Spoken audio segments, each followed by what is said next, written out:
Kirtan together, we glorify the Lord, and this is, as we all know, the most powerful process in this day and age to obtain real happiness and bliss. So when we come together and glorify the Lord, there's special vibes in the air. So it's so lovely you all came, and you came from far, came from all south, down here, what's it called, Hesson, and even Aarhus, Aalborg, and all the way from Copenhagen. We have Kriti Mata, she came a long way. So that's wonderful. She's one of our benefactors of this project that's still in its pioneer stage. So thank you very much for coming. We have to see the progress is going again in the main building. It's been a bit slow for some time due to the handicraft people helping us. They just kind of got started again, so it's rolling now. And after New Year, we've been speaking about the temple room won't be finished until maybe a few more months. But we're speaking about we need to get more regular programs again. Everyone is kind of wanting it, and we want it too.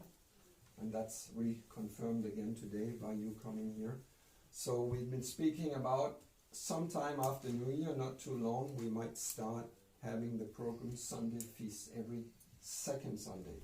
So it's not really decided, but that's kind of in the air. Hi, Paul. So let's hope we can do that. So you'll be updated once we know it. And the programs will be here for the foreseeable future until it's ready over there. We guess around, hopefully for Gordon Puja, no sorry, not Gordon Puja, for Gordon Punim. So sometime April or something like that. We hope it's finished maybe before, but let's see. So it's going to be here. We got this nice house, all by the grace of Louise's mother. She was here just a few days ago. She's our patron. So she bought the house, and now Louise is living here full time. And so we just started having programs here in the morning, Mangalarati, yesterday. And now Shrimati Tulsi Day became today, gracing us with her auspicious appearance. Wonderful. So after New Year, we hope to start. We have another development here, news. A few of you know about it already, and it's going to be announced now that we have the big development that we have made the first Grihasta couple here already. So we like all to bless our devotees, Chaitanya Prabhu and Louisa Mataji. We just got engaged a few weeks back. They're going to get married in the spring. So we have some plans of maybe something for Gurbanim, a little ceremony. We decided not to have a big fire sacrifice. So a little ceremony connected with that. So that's very auspicious. So we hope for them to put up a very nice example. So they need your blessing. So everyone wholeheartedly bless them so they can make advancement and bless us all with their nice association for many years to come. This is the farm community means like basically Grihasta community, and now there's also room for a few in saffron or whatever unmarried men and like that. That's very nice. I appreciate that, but it's mainly a Grihasta project. So now we have the foundation laid by the two leaders being married. So that's great. Krishna's arrangement. We take it. So we're going, the program today is, there'll be a lecture now. I'll try to say something and hopefully inspiring. So we do that for half an hour. And after that there's time for some questions and comments and discussion or whatever. For another 10 minutes. See how it develops. And after that, half an hour kirtan again. And when that kirtan is finished, we'll dig into the prasadam here.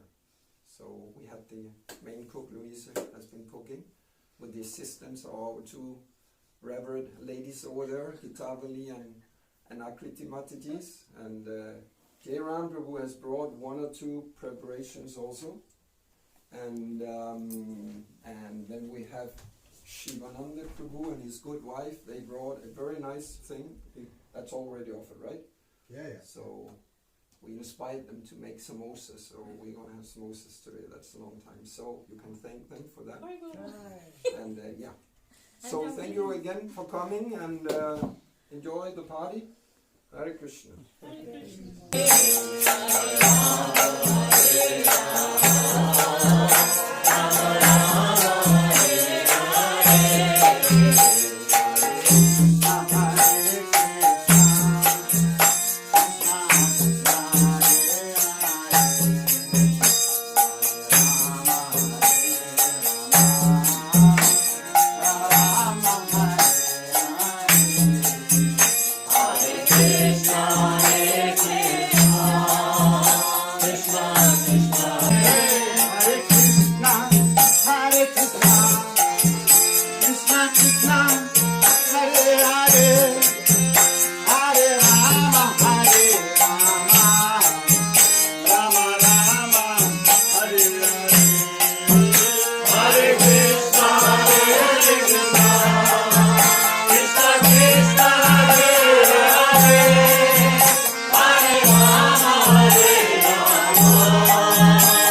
Itang vibhutim yogam cha mama yo vititatpataha so vikalpena yogena yujate natra sangshayaha.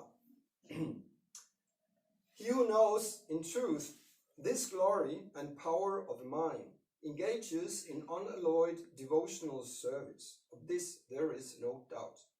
Purport by His Divine Grace, Abhaicharan Bhaktivedanta Swami Maharaj Srila Prabhupada Ki Jai. The highest summit of spiritual perfection is knowledge of the Supreme Personality of Godhead. Unless one is firmly convinced of the different opulences of the Supreme Lord, he cannot engage in devotional service. Generally, people know that God is great, but they do not know in detail how God is great. Here are the details. If one knows factually how God is great, then naturally he becomes a surrendered soul and engages himself in the devotional service of the Lord. When one factually knows the opulences of the Supreme, there is no alternative but to surrender to Him. This factual knowledge can be known from the descriptions in Srimad Bhagavatam and Bhagavad Gita and similar literatures. In the administration of this universe, there are many demigods distributed throughout the planetary system, and the chief of them are Brahma, Lord Shiva, and the 4 great Kumaras and other patriarchs. There are many forefathers of the population of the universe, and all of them are born of the Supreme Lord Krishna. The Supreme Personality of Godhead, Krishna, is the original forefather of all forefathers. These are some of the opulences of the Supreme Lord.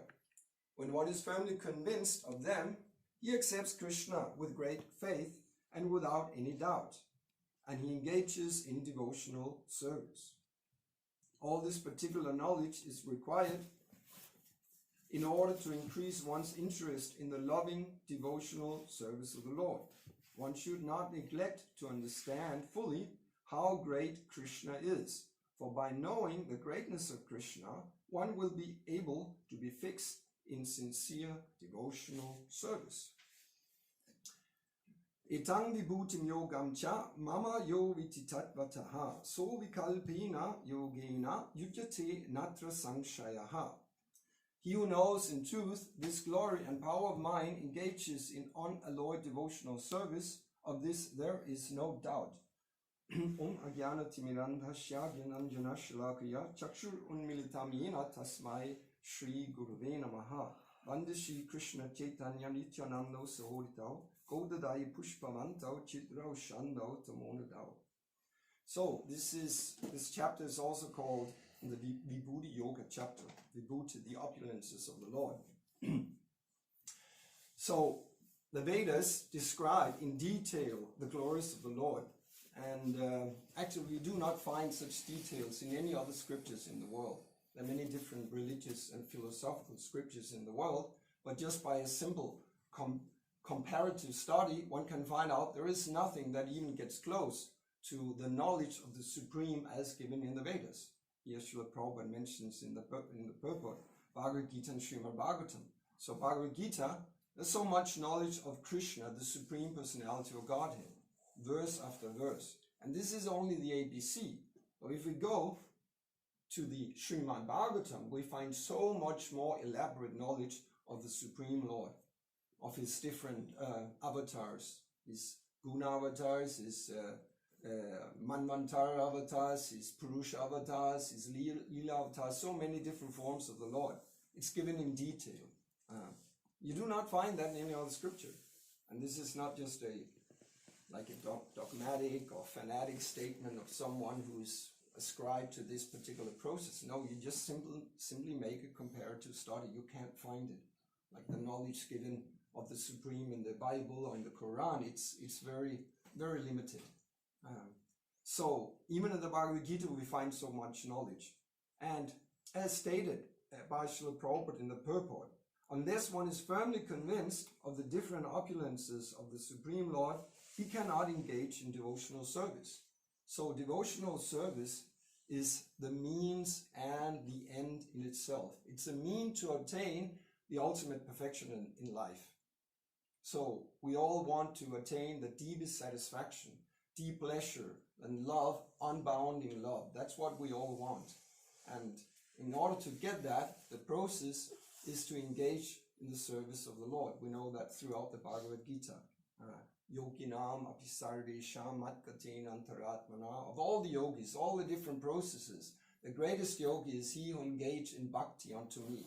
Krishna, that's my opinion, Krishna states in the 6th chapter. And also other places, Bhakti Amam Abhidyana Ti Yavanyas Chasmitatvataha, 1855, that Krishna states that bhakti, only through bhakti can one understand me as I am. Only through bhakti, not by gyan, not by philosophical knowledge, not by karma, engaging in all the different rituals given in the Karma Kanda section of the Vedas, all the pompous ceremonies and so many different things are there, but by karma you cannot obtain the ultimate perfection. It's a stepping stone towards the ultimate perfection. And Jnana Yoga is also a stepping stone. And the mystical yoga process, Ashtanga Yoga, the eightfold yoga process, by meditating the yogis in the deep forests of Himalaya or in the caves of, deep forests, the deep jungles of India or the caves of the Himalayas. They are sitting, meditating, many, many years, being very austere, meditating upon the form of the Lord in the heart, Paramatma. And they can attain a perfection by it, but they cannot attain the supreme perfection. So all these different kinds of yogas are all stepping stones towards bhakti. Bhakti is the ultimate process. That's very clearly elaborated in the Bhagavad Gita and Srimad Bhagavatam and the other scriptures. So, so the jiva is always attracted to greatness and opulence. That's the nature of the jiva. It's infinitesimal. The jiva is explained to be like a small fraction of sunlight. Like when we see on a sunny day, the sun is going through like a, what do you call it? Mesh or something through the window. You can see all those small particles. So all these particles are one in quality with the sun, but they're infinitesimal. So the jiva is infinitesimal by nature, and the jiva needs to be attached to the origin, to the whole, which is Krishna. But of course in the material world, the jiva bada, the conditioned living entity, has forgotten that. And he is like someone astray in the desert. He is walking around in the desert trying to find happiness. But like a person in the desert searching for water to quench his intense thirst, he doesn't find it. So in the same way, the conditioned living entities, they're trying so many ways, working hard like anything to find pleasure, but they're always baffled. Dehang, how is that? Dehang kalatradishu atma sainishu asatsu api tesham pramatonidanam pashana pina pashati. He's mad, he becomes mad after material hankering, working hard like anything to attain that material pleasure, but it's all baffled. It's always baffled because the pure living entity cannot obtain real happiness by going after the material energy. And so real pleasure is obtained only when the pure spirit soul is connected again, reconnected with its origin, the Supreme Personality of Godhead. So the jiva is attracted to that, to opulence, power, all these wonderful things. We see that in this material world. Anyone who has a little opulence, people are attracted to them. Like a big politician, so much power, and people are like, oh, they want to be near that person. But still, people are willing to, do so much just to get near that person. And any sports star, like Virat Kohli, the big cricket star in India, when he comes, it's like, be near him, or any sports star in this world, right? Messi or any football, guy. What is his qualifications? He's good at, taking a ball and making all kinds of stuff and putting into, a goal. That's his big qualification. But still, he's paid like, millions and millions, and fans are queuing up. And all his strength and opulence is very good with a ball, or whatever it is. So that's the nature of the living entity, the jiva. They want to be attracted to someone who's greater than themselves. So Krishna is the greatest of all. He's called Bhagavan. He's possessing Bhaga, the opulences, 6 opulences in full. all strength, all beauty, all renunciation, all knowledge, all wealth, and all fame. I'm always missing one, thank you. So Krishna is possessing them unlimitedly, and we see someone in this world who's got a little fame, and everyone is seeing on the street, isn't that? And they want to go up to that person and, can I please have you? Can I take your photo, you know? So, right, everyone wants to do selfies with that person. Fame, opulence, someone who is very opulent, got a lot of money, even though he may be ugly and whatever, big fat guy, but he just got, you know, loads of money. The young girls are very interested in, you know, becoming his wife or whatever. And he can get the most beautiful wife, young wife, even though he's old, you know, and whatever, he's ugly, he's smelly or whatever, but he's got so much money. So that money is attractive. And whatever opulence there is. So we are naturally attracted to these bhagas, these opulences. And Krishna's got all 6 opulences unlimitedly. We don't meet any people, any person in this world who's got loads of money, very, very beautiful, a lot of fame, a lot of strength, physical strength, and at the same time very renounced, very cool with it all, you know. You don't see that. You know, someone may have 1 or 2, maybe 3, whatever, but not 6. And Krishna has got them unlimitedly. So Krishna is the original personality of Godhead, and he expands into so many different forms. Now we can't do that. Someone in this world, they can change the form. We know even the Rakshasas, they can change the form. We heard the story the other day of Bhimasen and the Pandavas. They went, you know, they were in the forest, and Bhima, he wanted to protect his brothers and their mother, Kunti Devi and Draupadi. Was she there, Draupadi? No, she wasn't there. Mother and Pandavas, right? And yeah, that's Ram Leela, where the wife joins. So he wanted to protect them, and then this great demon came, Hidimba, and Hidimba had a sister called Hidimbi, and she was there before, and she's a Rakshasa. By nature, they're very ugly. They're not attractive, but they got a lot of strength, and they got cities, they got mystical potencies. They can change their form. So Hidimbi, she got very attracted to Bhima, and she wanted to engage with him conjugally. But she was ugly, big and ugly, you know, not very attractive at all. So she changed the form and became a very, very attractive woman. And so in this way, she lured him. But the Rakshasas cannot keep that form. They can do it for a certain time. Even in modern society also, the Rakshasas are still doing it. They're shape shifters. They can change their form. There's so many, I mean, not getting too much into that subject, but I'm always having a little contemporary subjects into my classes, so I don't want to miss it this time. So there's so many, whatever videos on YouTube and other places where they film time and time, and it does not seem to be any, what you call manipulation.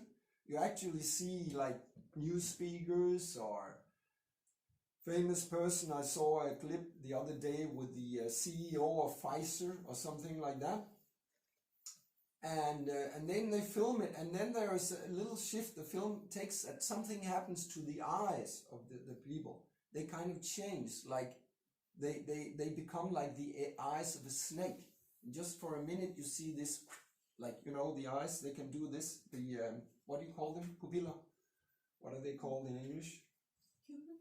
Pupils. Pupils in the eye, they change like the one of reptiles. And you see it. It's there for a short, and they freeze, go very slow motion on the, and you can actually see how the eyes goes from normal, and then for a split second they become like a reptile's eyes, and they blink. And you see it many, and there's so many of that on news speakers and whatever. They temporarily they lose that potency to keep that form, so they actually have another form. So it's there. You can believe it or not. You can go and check it yourself, but it's a fact from Shastra that you have shapeshifters. So if they were there in the past, why wouldn't they be there now? That's the Rakshasas. They're not extinct Rakshasas, but they don't come out looking like reptiles or horrible. They can change their form. So Krishna can change his form also, but he can also expand, because generally the jiva doesn't expand. Like the mystical yogis, they can expand. They have the siddhis. They can expand up to 8 times their own form. So they can duplicate themselves up to 8 times. But all those forms are replicas of their original form. They don't change. They don't look different. But Krishna, he can expand himself multiple times. Like when he came, he expanded himself 16,108 times to please all those ladies who wanted to marry him.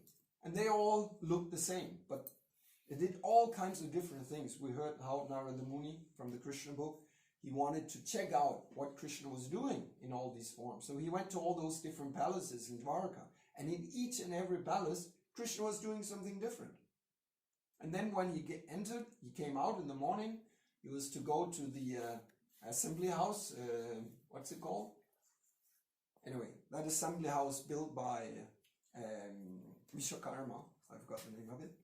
And so all these different forms, 16,000 forms, they all became one. And then he went off on his horse, chariot, Sudharma, what is it called? Sudharma assembly house. So he went in there. So he can expand some, and also different forms. Ramadi Murtishu Kalaniya Mina Tishtan in the Brahma Samhita. He expands, first of all, he expands like Baladev. Baladev looks different from Krishna. That's his first expansion. And from Baladev, other expansions come. From Baladev, you come the first Chaturvyuha, the Narayan form of the Lord, 4 armed forms. Sankarshan, Vasudev, Sankarshan, Pradyumna, and Aniruddha. So the form comes from Balaram. And from that Sankarshan, another quadruple expands. Another Vasudev, Sankarshan, Pradyumna, Aniruddha. We don't have the picture there, but you all see in the photos of the 4-armed form of the Lord. Great Prabhu's got one back on the wall like that. So, and from that second Sankarshan, all the Vishnu Tattvas manifest, the 3 different Vishnu Tattvas. And one of those forms is called, the third form of Vishnu is called Kshirodakashayi Vishnu, also known as Paramatma. So Paramatma, in that form, Vishnu expands into the heart of every living entity within the material universe.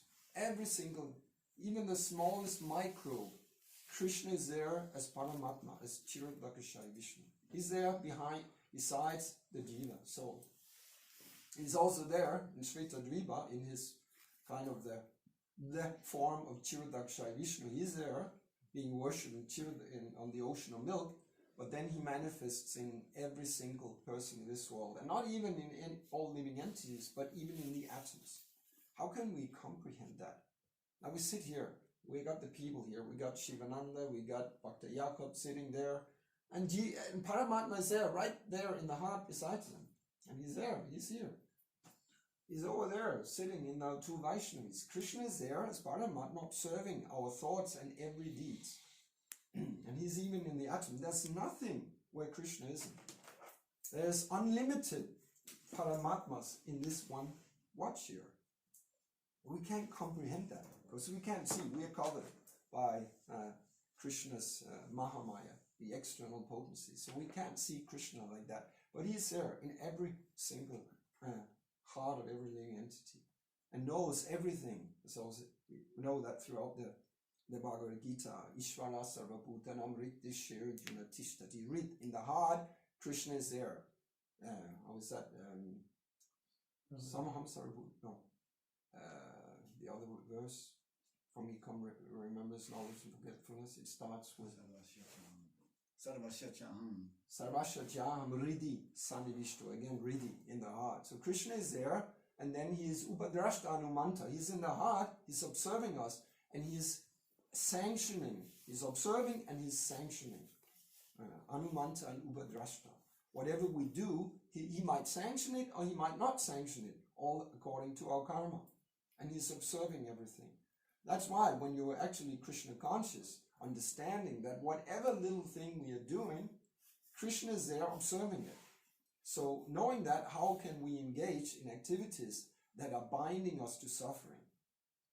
So we know the famous verse, Yakyar tat karma non yatra loko yam karma bandhana. I think the Ram Prabhu gave a lecture in Bhakti Ashram about that. Someone did at least.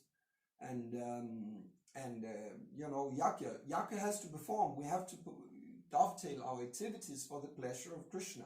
Otherwise, they cause bondage in this world. And when we connect our activities with Krishna, they're liberating us. So Krishna is actually, he's so incredibly fantastic that he's all pervading. And this is just a tiny little fraction of himself. Like Mahavishnu, the great Vishnu, Maha great, he is so great that unlimited universes emanate from the pores of his skin. Universes coming from the skin. How can we fathom? We wouldn't be able to see Mahavishnu so great, from our perspective. And he's just a portion of Krishna.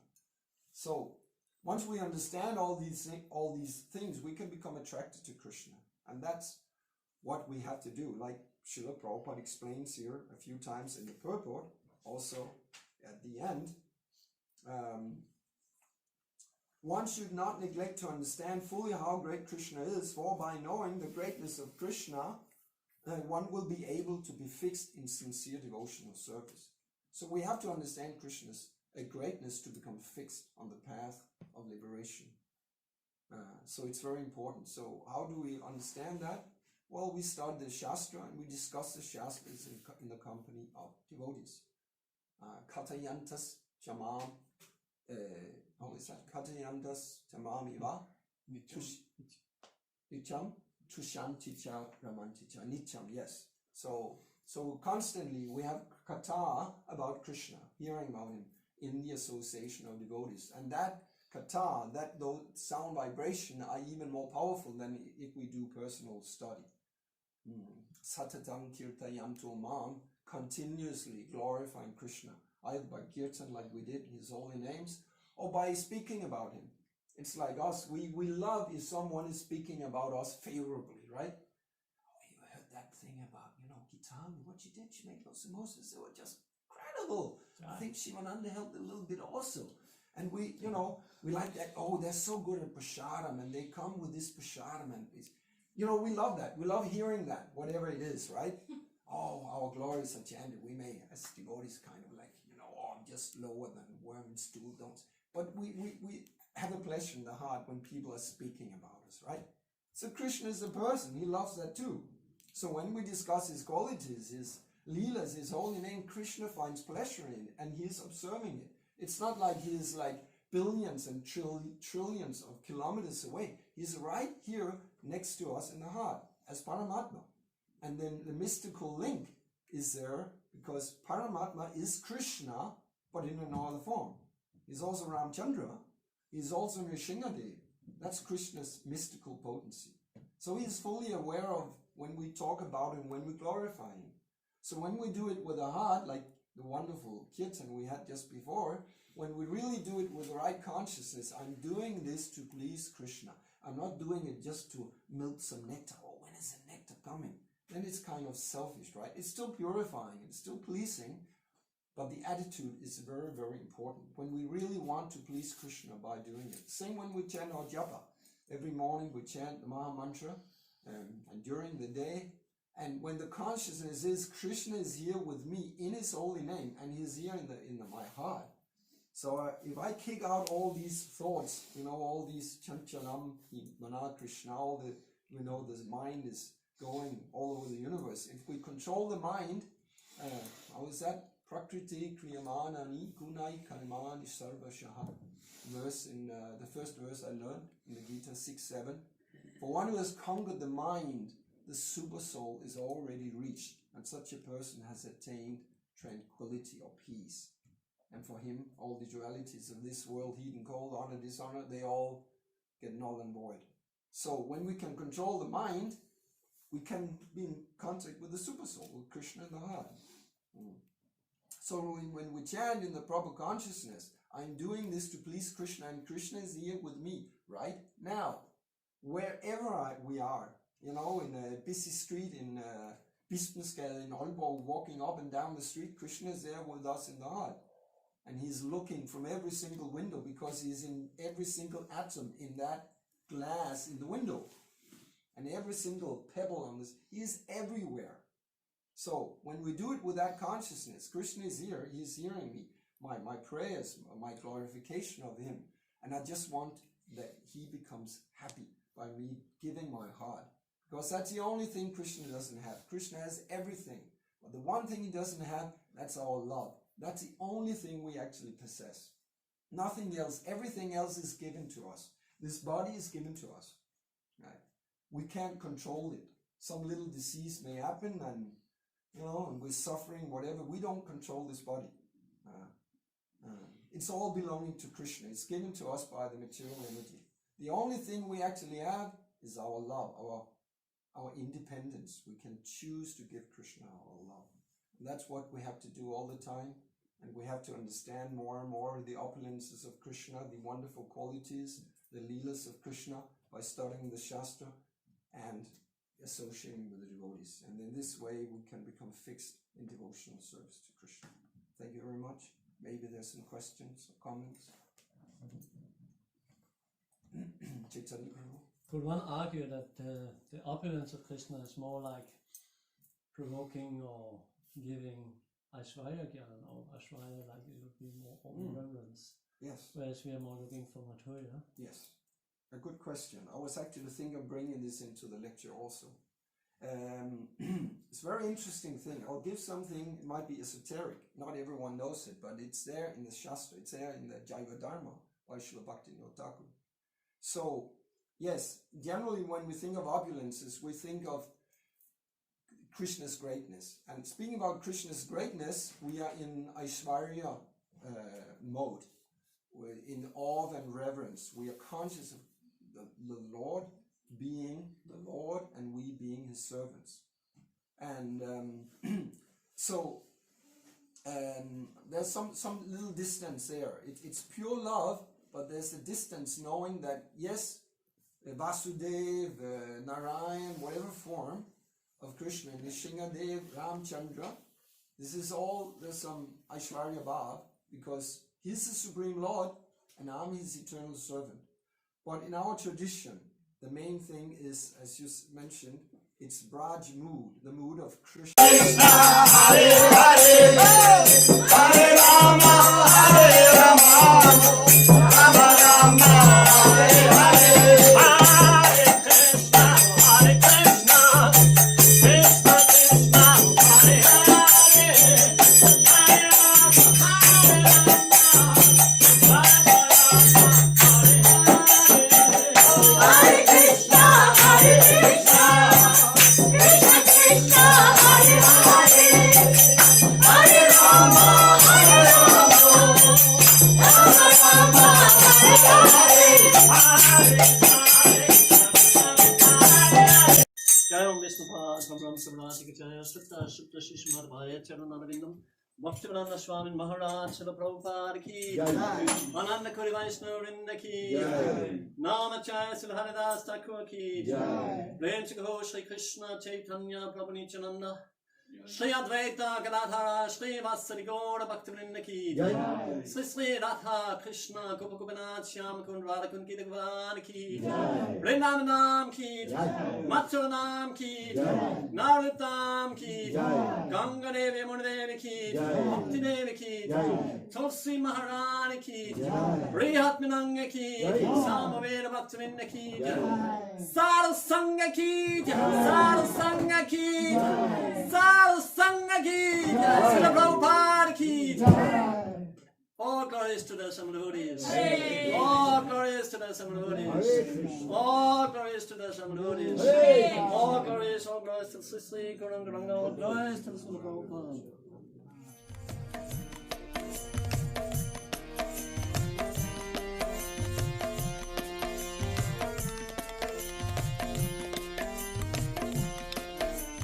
Jai